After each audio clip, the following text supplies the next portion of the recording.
বাংলাদেশ শিল্পকলা একাডেমিতে আজ থেকে দেশের বিভিন্ন জেলার পালাকারের পরিচালনায় শুরু হচ্ছে যাত্রাপালা মঞ্চায়ন।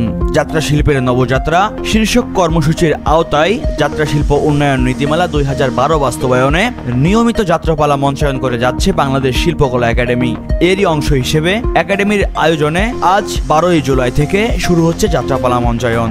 শুক্রবার সন্ধ্যা 7টায় বাংলাদেশ শিল্পকলা একাডেমির জাতীয় নাট্যশালার স্টুডিও থিয়েটার হলে মঞ্চায়িত হবে যাত্রাপালা গুনাই বিবি।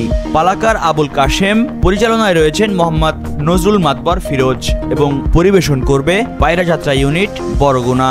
শনিবার 13ই জুলাই সন্ধ্যা 7টায় বাংলাদেশ শিল্পকলা একাডেমির জাতীয় নাট্যশালার স্টুডিও থিয়েটার হলে মঞ্চায়িত হবে যাত্রাপালা জীবন নদীর তীরে।